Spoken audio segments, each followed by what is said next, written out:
আমার ছেলে BCS cadre. সর্বনাশ, আলহামদুলিল্লাহ, ভালো তো। হুজুর কি ব্রেন, সব শিখাই ফেলে দিছি। আমি বললাম আলহামদুলিল্লাহ। আমি বললাম যে সব শিখাই ফেলছেন, ভালো তো, মাশাআল্লাহ। আপনি ছেলেকে আপনি কোরআন শিখাইছেন? বলতেছে হুজুর ওপনে বাদ। কি বলতেছে? মানে ওপনে, ওর কাছে এই কোরআনটা ওপনে মনে হচ্ছে, বলছে হুজুর ওপনে বাদ দিয়ে রাখছি। তাহলে ওপনে বাদ সব শিখেছি হুজুর, সব সব করা হয়। আমার বেটা বিসিএস ক্যাডার, এত তাদের বেতন, এত তাদের পাওয়া, খালি এক নেই হুজুর, খালি কোরআন শরীফটা শিখাবার পারেনি হুজুর। আমি বললাম হোক বিসিএস ক্যাডার আর যাই হোক, আপনি ছেলেকে আপনি সবগুলো শিক্ষা দিল, যতক্ষণ পর্যন্ত এটা আপনি শিক্ষা দিতে না পারবেন ততক্ষণ পর্যন্ত আপনার ছেলে সুশিক্ষিত হবে না।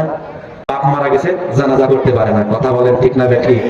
মসজিদের ইমাম সাহেব ছাড়া আর গতি নাই।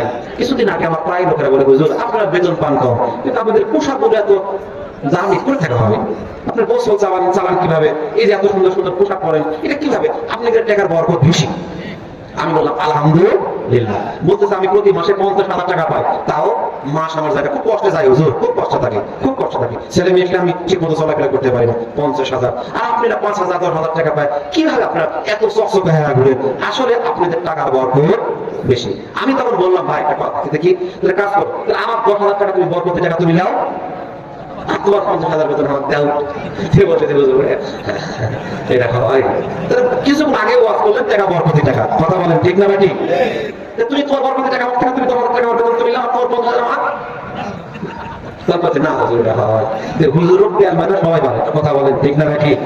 হ্যাঁ, কিন্তু এখন একটা জিনিস ভালো হয়েছে কি জানেন, আগে এরকম শোনা যাইতো যে ওই স্বামী স্ত্রী পেটে বাসতে আসতে স্বামী স্ত্রী চিন্তা করছে পেটে দাঁড়ছে কি বানাবেন, একজনের করছে ডাক্তার বানাবো, আর ডাক্তার ভাল্লাই ইঞ্জিনিয়ার বানাবো, আর একজন বলছে না মাস্টার বানাবো, এই করতেছে। আর এখন বর্তমান কি হয় জানেন, এখন বলতেছে বাচ্চা হলে আমার কাছে হুজুর দোয়া করুন, আলহামদুলিল্লাহ দোয়া করুন হুজুর, খালি যদি ছেলে সন্তান হয়, আমার যদি বেটা ছেলে হয়, আমি মিজানুর রহমান আরিফ বানাবো। সুবহানাল্লাহ বলার কথা না হুজুর, দেখি আমার ছেলে সন্তান যদি হয় তাহলে আমি মামুনুল হক বানাতে চাই। সুবহানাল্লাহ বলার কথা নাই। আমার ছেলে যদি হয় তাহলে আমি মুফতি আমির হামজা বানাতে চাই। সুবহানাল্লাহ বলেন। তখন আমি বুঝলাম যে মানুষের চেঞ্জটা অনেকটা পরিবর্তন হয়েছে। কথা বলেন ঠিক না ভাই? আগে মানুষ হয়েছে কি চিন্তা করছে ডাক্তার ইঞ্জিনিয়ার বানাবে, এখন কিছুটা বড় পরিবর্তন হয়েছে, ছেলে সন্তান হলেই তারা চিন্তা ভাবনা করে আমরা বড় বড় আলেম ওলামা বানাবো। কথা বলেন ঠিক না ভাই? পরিবর্তন হয়েছে না হয় নাই? এই জন্য আসুন তাহলে আমাদের ছেলে মেয়ে এই কোরআন শেখানোর দরকার আছে না নাই?